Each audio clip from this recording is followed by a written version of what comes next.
যাচ্ছিলাম কোথায়? গৌরচন্দ্র। এখন আমরা এলাম কোথায়? মধুর বৃন্দাবন অর্থাৎ কৃষ্ণলীলা।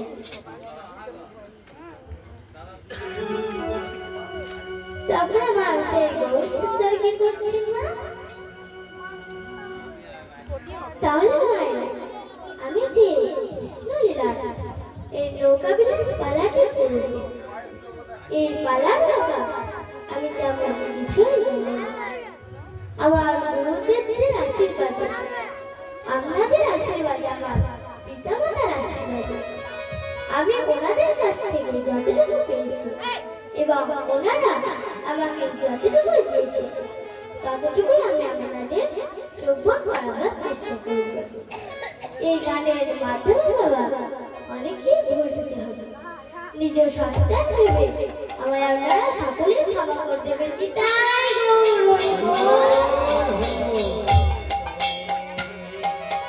তাই আমার সেই গৌর সুন্দর কি করছেন না? কিবা শাখা গান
Yeah.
থেকে আর কেনার চাহাবে না।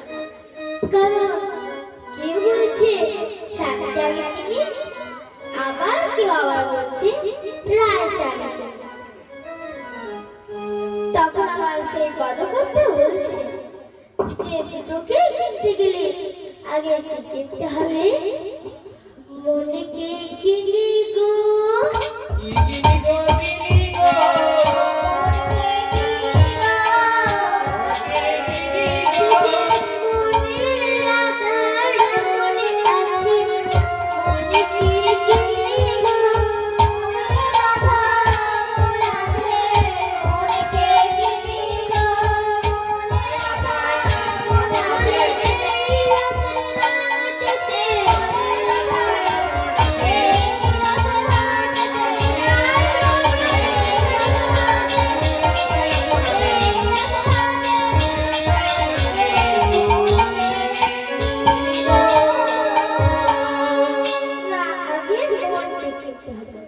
কারণ মনে আমাদের রাধা রাধা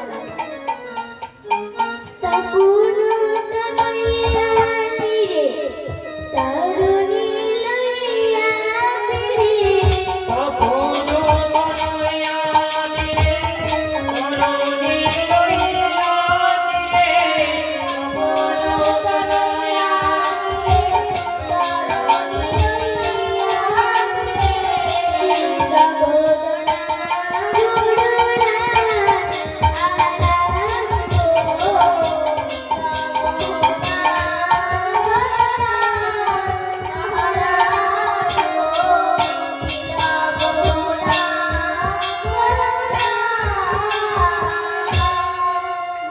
গোবিন্দ দাস মনে কি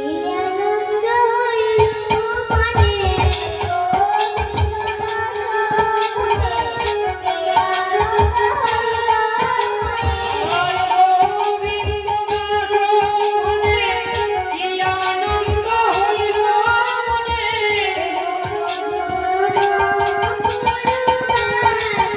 আহারে গো গুরুজন গুরু বাজে, আহারে গো গুরুজন গুরু বাজে। তাহলে ভাইরা এই গোবিন্দ দাসটা কি? না, এই গোবিন্দ দাসটা হলেন মহাপ্রভুরা চরম ভক্ত, যে সারা দিন রাত্রি ওই মহাপ্রভুর চরণ দোকানিতে পড়ে থাকতো। সে রোজ বলতো, হে প্রভু, আমি বৃন্দাবনে যেতে চাই, আমার কি এখনো বৃন্দাবন যাওয়ার সময় হয়নি প্রভু? একদিন আমার সেই গোবিন্দ দাস সেবা দিতে এসে বলছে, হে প্রভু, আমি বৃন্দাবনে যেতে চাই প্রভু, আমার কি এখনো বৃন্দাবন যাওয়ার সময় হয়নি প্রভু? তখন আমার সেই মহাপ্রভু বলছে, হে গোবিন্দ দাস, চল, তোকে আজ আমি বৃন্দাবনে নিয়ে যাব। তখন তারা দুজনে সেই বৃন্দাবনের পথে রওনা হয়েছে। বৃন্দাবনের পথে যেতে যেতে কিছু দূর যাওয়ার পর আমার সেই গোবিন্দ দাস দেখছে এখন তো প্রভুর সেবার সময় হয়েছে। তখন সেই গোবিন্দ দাস তখন সে মহাপ্রভুকে বলছে, হে প্রভু, এখন তো আমার সেবার সময় হয়েছে, তো কিছু সেবা। তখন আমার সেই মহাপ্রভু বলছে, হে গোবিন্দ দাস, চল, সামনের গ্রামে আমার একটা ভক্তের কুটির রয়েছে, তার কুটিরে যাই চল। তখন তারা দুজনে সেই ভক্তের কুটির গেলেন। ভক্ত বাবা মনে মনে খুবই আনন্দিত যে প্রভু আজ নিজে এসেছে আমার এই ছোট্ট কুটিরে। তখন সেই ভক্ত কি করলেন না, সেই ভক্ত বাবা সেই প্রভুর চরণ দোকানে ভালোভাবে ধৌত করে দিলেন। ধৌত করার পর আসন দিয়ে কিছু সেবার আয়োজন করেছে। সেবা করার পর আবার সেই মহাপ্রভু আমার গোবিন্দ দাসকে বলছে, হে গোবিন্দ দাস, আমার কিছু শক্তি দিবি না? তখন আবার সেই গোবিন্দ দাস বাবা সেই ভক্তের কাছে গেলে ভক্তকে বলছে যে প্রভু তো কিছু শক্তি চেয়েছে। সে ভক্ত তখন কি করলে? সে ভক্ত তখন একটা গোটা সুপারি আমার সেই গোবিন্দ দাসের হাতে দিয়েছে। গোবিন্দ দাস বাবা সেই সুপারিটা নিয়ে চার টুকরো করলো। চার টুকরো করার পর দু টুকরো নিজে সঞ্চয় করে রাখলেন এবং দু টুকরো নিয়ে গিয়ে একটা আমার সেই মহাপ্রভুকে দিয়েছে এবং একটা নিজে গ্রহণ করেছে। তখন আবার সেই গোবিন্দ দাস আমার মহাপ্রভু আবার সেই বৃন্দাবনের পথে রওনা দিয়েছে। কিছু দূর যাওয়ার পর আবার আমার মহাপ্রভু গোবিন্দ দাস বলে, হে প্রভু, এখন তো সেবার সময় হয়েছে, তো কিছু সেবা। তখন আমার সেই মহাপ্রভু বলছে, জয় গোবিন্দ দাস, সামনে আমার আর একটা ভক্তের কুটির রয়েছে, তার কুটিরে এবার চল। তখন তারা দুজনে সেই আর একটা ভক্তের কুটিরে গেল। সে আর একটা ভক্ত বাবা মনে মনে খুবই আনন্দিত যে প্রভু আজ নিতে এসেছে আমার এই ছোট্ট কুটির। তখন আমার সেই মহাপ্রভু এবং আমার গোবিন্দ দাস সে কি করলেন, আমার সেই প্রভুর সেই ভক্ত প্রভুর চরণ দোকানে ভালোভাবে ধৌত করে দিয়েছে। ধৌত করার পর আসন দিয়ে কিছু সেবার আয়োজন করেছে। আমার সেই মহাপ্রভু সেবা করার পর আবার আমার গোবিন্দ দাসকে বলছে, হে গোবিন্দ দাস, আমার কিছু শুনতে দিবি না? তখন সেই গোবিন্দ দাস বাবা বড়ই ক্লান্তি হয়েছে। তিনি এত ক্লান্ত যে সেই প্রভুর জন্য একটু শুদ্ধি মানতে পারছেন না। তখন আবার সেই গোবিন্দ দাসের মনে পড়ে গেছে যে সে যে দুটুকরো সঞ্চয় করে রেখেছিল, সে তাড়াতাড়ি করে সেই দুটুকরো সঞ্চয় করে রাখা সুপারি বের করে আমার গোবিন্দ দাসের হাতে দিচ্ছে। মহাপ্রভু তখন বলছে, হে গোবিন্দ দাস, থাম, তুই ওই দুটুকরো সুপারি কোথায় পেলি? তখন আমার সেই গোবিন্দ দাস বাবা ভয়ে ভয়ে বলছে, হে প্রভু, এই দুটুকরো সুপারি আমরা যে আগের ভক্তের কুটির গিয়েছিলাম, সেই কুটির থেকে আমি এই দুটুকরো সুপারি সঞ্চয় করে রেখেছিলাম। তখন আমার সেই মহাপ্রভু বলছে, হে গোবিন্দ দাস, তোর এখনো বৃন্দাবন যাওয়ার সময় হয়নি রে, কারণ তোর মনে এখনো লোভ, লালসা, সঞ্চয়, বাসনা জেগে রয়েছে। তুই একটা কাজ কর, নিজের গৃহে ফিরে গিয়ে সংসার ধর্ম পালন কর। তখন আমার সেই গোবিন্দ দাস বাবা কান্না করছে এবং বলছেন, হে প্রভু, আমি তো নিজের জন্য সঞ্চয় করিনি প্রভু, আমি তো আপনার জন্য সঞ্চয় করে রেখেছি প্রভু, এটাই কি আমার অপরাধ? তখন আমার সেই গোবিন্দ দাস বাবা কান্না করতে করতে নিজের গৃহে ফিরে গেলেন। নিজের গৃহে ফিরে গিয়ে বাবা তিনি সংসার ধর্ম পালন করছে। যেই গোবিন্দ দাস আজ বৃন্দাবনে যাওয়ার কথা ভেবেছিল, সেই গোবিন্দ দাস না সংসার ধর্ম পালন করছে।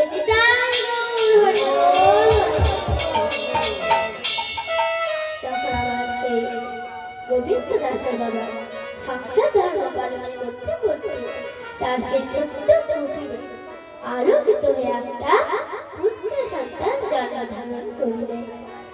জন্ম ধারণ করার পর আমার সেই গোবিন্দ দাস বড়ই আনন্দিত। সে এতই আনন্দিত যে সে ওই মহাপ্রভুর কথাও ভুলে গেছে এবং সেই বৃন্দাবনে যাওয়ার কথাও ভুলে গেছে। তখন আমার সেই গোবিন্দ দাসের পুত্র দেখতে দেখতে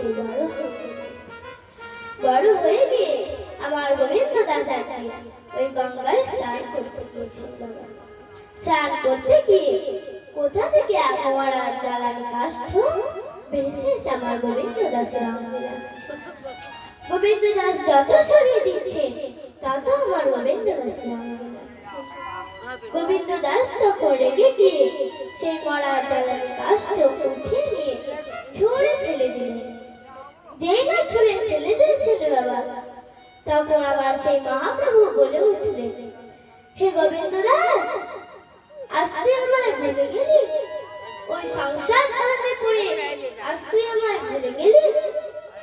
তখন আবার সেই গোবিন্দ দাস এদিক ওদিক তাকাচ্ছে, কেউ তো নেই। তখন আমার সেই গোবিন্দ দাস মনে মনে চিন্তা করেছে যে এটা হয়তো আমার মনের ভুল হলো। তাই তিনি নিজের গৃহে ফিরে গেলেন। নিজের গৃহে ফিরে গিয়ে দেখছে যে তার পুত্র পেটে যন্ত্রণায় ছটফট করছে। ছটফট করতে করতে তিনি ওইখানে স্বর্গলাভ করলেন। তখন আমার সেই গোবিন্দ দাস বাবা কান্না করছে। তার অর্ধাঙ্গিনী তাকে বোঝাচ্ছে যে কান্না করে কি হবে, যার যাওয়ার সময় হয়েছে তাকে তো যেতেই হবে। তখন আমার সেই গোবিন্দ দাসের অর্ধাঙ্গিনীও কিছুদিন যাওয়ার পর আমার সেই গোবিন্দ দাসের অর্ধাঙ্গিনীও স্বর্গ লাভ করলেন। নিতাই গৌর হরি বল হরি বল। তখন আমার সেই গোবিন্দ দাসের বাবা সেই মহাপ্রভুর কথা মনে পড়েছে। তিনি ওই মহাপ্রভুকে বলছেন, হে প্রভু, এটাই কি সংসার? এর নামে কি সংসার? যারা এলো তারা আবারও চলে গেল। তাই বাবা, আমরা কখনোই বিপদে না পড়লে ওই মহাপ্রভুকে কেউ ডাকি না বাবা। কেউ কি একদিনও বলেছি, হে প্রভু আপনি ভালো থাকেন? কেউ কি আমরা বলেছি না? কেউ বলে না। আমরা কেবল বলি যে হে প্রভু আপনি আমাদের ভালো রেখেন, তাই না মা? তাই আমার মহাপ্রভু বলছে, হে গোবিন্দ দাস, আজ তোর আমার কথা মনে পড়েছে? যখন তুই ওই সংসার দরকার ছিলিস তখন তোর আমার কথা মনে পড়েনি? যখন তোকে ছেড়ে সকলে চলে গেছে তখন তোর আমার কথা মনে পড়েছে? তখন আমার সেই গোবিন্দ দাস বলছে, হে প্রভু আমার বড়ই অন্যায় হয়ে গেছে প্রভু। তখন আমার সেই মহাপ্রভু বলছে, তার গোবিন্দ দাস, আজ তোর বৃন্দাবনে যাওয়ার সময় হয়েছে। তারা দুজনে সেই বৃন্দাবনের পথে রওনা হলেন। তখন সেই বৃন্দাবনের সংকীর্তনে উলুধ্বনি ভেসে এসে আমার গোবিন্দ দাসের কর্ণে প্রবেশ করেছে। অমনি নাপুর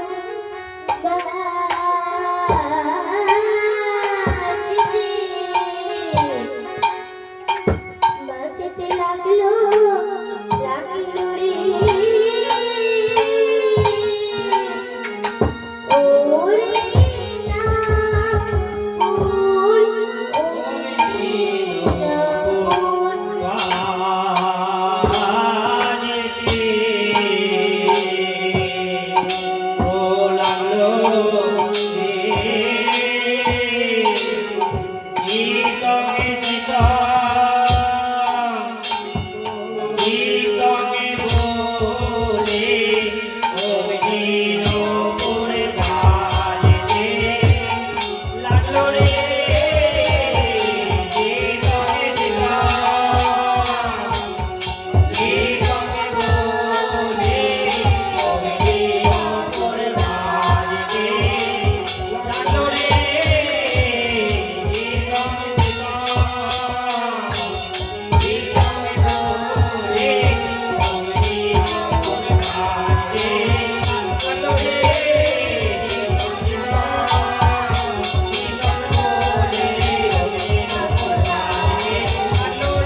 না গো না, এখানে সেই কুয়ার কথা বলা হয়। তাহলে এখানে কিসের কথা বলেছি? না, নিজের নিজের অঙ্গন এই চারটি করে পদপদ পা থেকে মস্তক পর্যন্ত গুনবেন, দেখবেন 14 হবে। তাই এখানে আমার সেই পদপদটা, এখানে সেই কুয়ার কথা বলে। ও মা, ও মা, আপনার কতদিন ঘুমাননি আপনি? যে আমার এই হরিবাসরে এসে ঘুমিয়ে যাচ্ছে। আপনার ঘুম দেখে তো বাবা আমার এই খোলে দুটো ঘুমিয়ে যাচ্ছে। আর আমার এই খোলে দুটো ঘুমিয়ে গেলে কি হবে মা? বাজে খোল, বাজে খোল, বাজে খোল, বাজে খোল, বাজে খোল, বাজে খোল, বাজে খোল, বাজে খোল, বাজে খোল, বাজে খোল, বাজে খোল, বাজে খোল, বাজে খোল, বাজে খোল, বাজে খোল, বাজে খোল, বাজে খোল, বাজে খোল, বাজে খোল।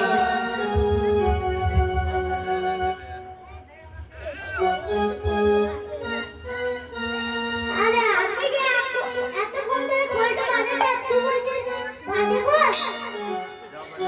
আমি চললাম আরে তুই গান কর দেখি।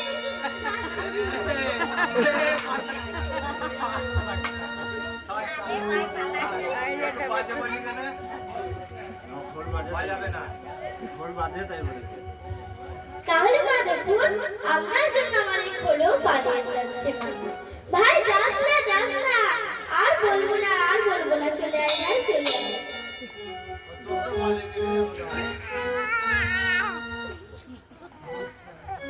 তাই না আমার পদকারটা কি বলছে?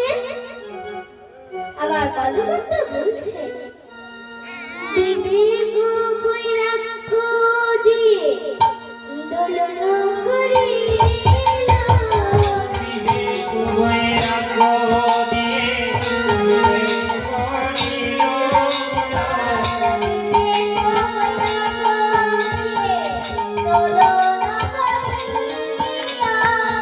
বিবেক বৈরাগ্য দিয়ে দোলন করিল, লালু সারে পাতা দিয়ে তারে মুড়িল, লালো সার পাতা দিয়ে রাগে করিল,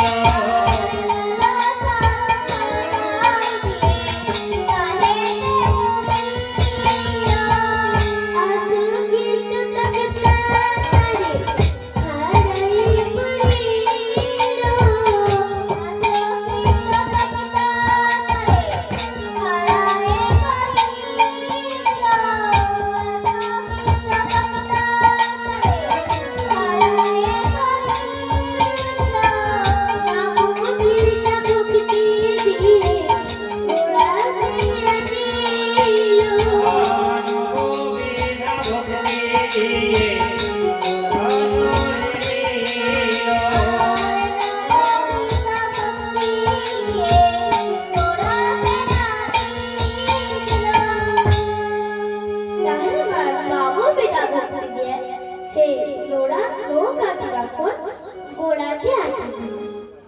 তাহলে এই নববিধা ভক্তি কি কি? শ্রবণ কীর্তন, কৃষ্ণ পদ সেবন, অঞ্জন বন্দন, দাস্য মাত্র আত্মনিবেদন, এই হলো নববিধা ভক্তি। ধেনু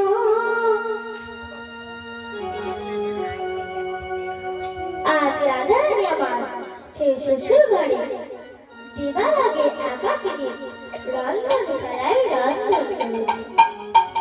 এমন সময় দিবাভাগে বংশের ধ্বনি শুনতে, তাই দিবাভাগে বংশের ধ্বনি শুনিয়া ভাসিল ধ্বনি নয়নের জলে, শুনিয়া ভাসিল ধ্বনি নয়নের জলে, শুনিয়া ভাসিল ধ্বনি নয়নের জলে, তোমার চলে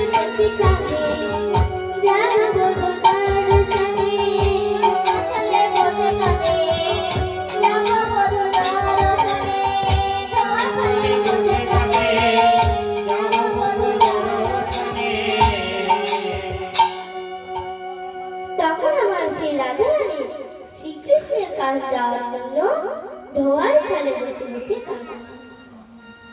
তাহলে মা আমার ওই রাধারানী ধোয়ার চালে বসে বসে কাঁদছেন কেন? কারণ ওই জটিলা এবং কুটিলা যেন না বুঝতে পারে, সেই জন্য আমার ওই রাধারানী ধোয়ার চালে বসে বসে কান্না করেছে। তখন আমার সেই শ্রীকৃষ্ণ এদিকে বাবা সেই বড়াই বুড়িকে আরাধনা করবে। বড়াই বুড়ি তখন এসে বলছে, হে বাকাশা, তুমি আমায় ডাকছো কেন? তখন সেই শ্রীকৃষ্ণ বলছে, বড়াই, তোমাকে আমায় একটা কাজ করতে হবে, তাহলে তুমি যা চাইবে আমি তোমায় তাই দেবো। তাহলে কি কাজ? না, ওই রাধা আয়ের বসের কুণ্ড থেকে আমার রাধারানীকে আমার কাছে এনে দিতে হবে। তাহলে তুমি যা চাইবে আমি তোমার তাই দেব। কি? যা চাইবো তাই দেবে? হ্যাঁ গো হ্যাঁ, যা চাইবে তাই দেবে। ঠিক আছে, তাহলে আমি চললাম ওই আয়ের বসের কুটিরে। তখন আমার সেই বড়াই বুড়ি আয়ের বসের কুটিরে গিয়ে সেই দরজা কড়া নাড়ছে। তখন আবার সেই জটিলা কুটিলাকে বলছে, ও মা কুটিলা, দেখে আয় তোরে কে এলো।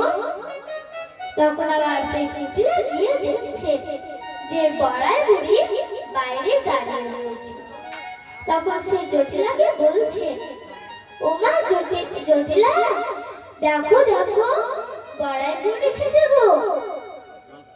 তখন আমার সেই জটিলা বলছে, হে বড়াই, তুমি আমার এই বাড়িতে কি মনে করে? তখন আমার সেই বড়াই বুড়ি না টানা মুখ বাঁকা করে সেই রাজবাড়িতে ঢুকছে। তখন আমার সেই জটিলা বলছে, ও মা, আমার এই রাজবাড়িতে তো কোনো নোংরা নেই, তাহলে তুমি না টানা মুখ বাঁকা করে কেন রাজবাড়িতে ঢুকছো? তখন আবার সেই বড়াই বুড়ি বলছে, তোরা বড় ধনী হয়েছিস কি? কারণ তোদের যে ওই তোদের নিত্য ভীত গোল বাবনি ও সত্যি তোদের বাড়িতে পড়ে রয়েছে, তোরা ওই মথুরার হাতে বিক্রয় করতে পারিস না। তখন আমার সেই জটিলা বলছে, ও বড়াই, আমার বিক্রয় করতে যাওয়ার মতো কেউ নেই। কেন রে? তোর ছেলেকে বলতে পারিস না? আমার ছেলে সে তো কালী পূজা লয়ে ব্যস্ত, তাহলে সে ওই মথুরার হাটে এসব কিভাবে বিক্রয় করতে যাবে? তাহলে তোর মেয়েকে বলতে পারিস না? বড়া, আমার মেয়ে তো, তাকে ওই হাটে পাঠালে সে কি করবে জানো? ওই হাটের মাঝে যতগুলো হাড়ি থাকবে সে সব ওই হাটের মাঝে ভেঙে ফেলবে। আর আমার মেয়ের যদি দিনে একবার কারোর সঙ্গে ঝগড়া না হয়, তাহলে সে কি করে জানো? কি করে রে? ঝগড়া করে।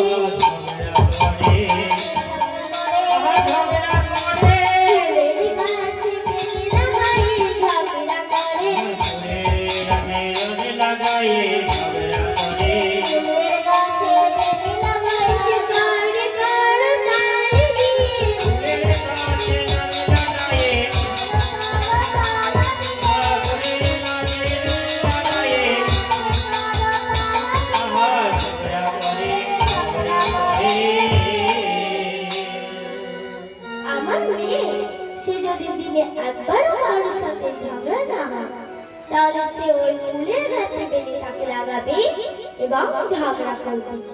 কেননা ওই ফুলের গাছে বেনি লাগাই সে যে টান দেবে তখন তাকে ব্যথা পাবে, সেই জন্য সে ওই ফুলের গাছে বেনি লাগাই ঝগড়া করে।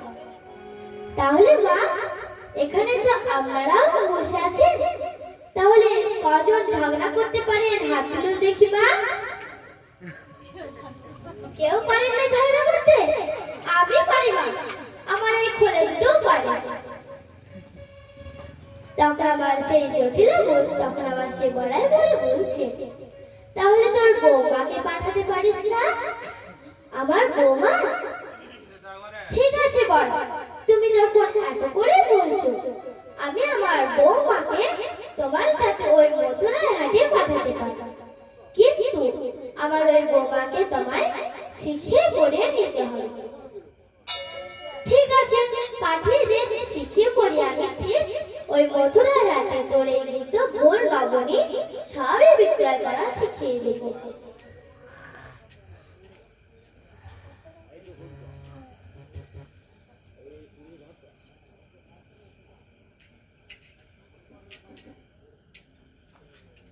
তখন আমার সেই বড়াই বুড়ি সেই রাধারানীকে বছরা সাজিয়েছে এবং আমার সেই রাধারানীকে লয়ে কেমন ভাবে চলেছে, সে যে ঠামকি ঠামকি চলো না, আহা ঠমকি ঠমকি চলো না, ঠামকি চলো না, আহা ঠমকি ঠমকি চলো না, মনে গালো না, ঠামকি ঠামকি চলো না, এই গীতি মৃত্যুর বলো না, ঠমকি ঠমকি চলো না, মনে গালো না, ঠামকি ঠামকি চলো না। তুই বলো না, ঝুলে যেতে ধনে ঝুলেতে পারে, ঝুলে যেতে ধনে ঝুলেতে পারে, চলে যেতে যাবে ঢোলেতে পড়ে, ঝুলে যেতে ধনে ঝুলেতে পারে, চলে যেতে যাবে ঢোলেতে পড়ে, ঠামকি ঠামকি চলো না। তুই বলো না, ঠমকি ঠমকি চলো না। তখন আমার সেই রাধারানীকে লয়ে বড়াই বুড়ি ঠামকি ঠামকি করে তখন ওই নদীর তীরে যাচ্ছে।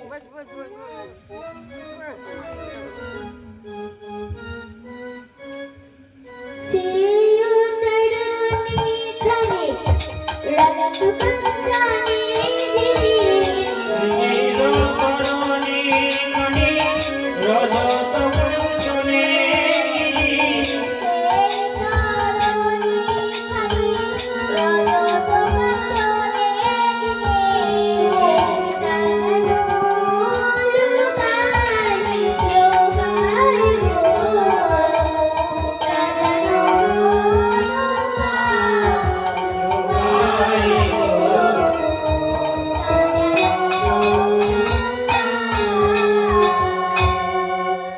মুক্তা জানলো তারি মাঝে নীলুপার আগানো যমুনার জান, ওরে মাঝে নিরঙ্কার অপূর্ণ যমুনার জল, তারি মাঝে নীলুপার আগানো যমুনার জান, আরতি তরঙ্গি জল হইয়া হইয়া গো, তরঙ্গি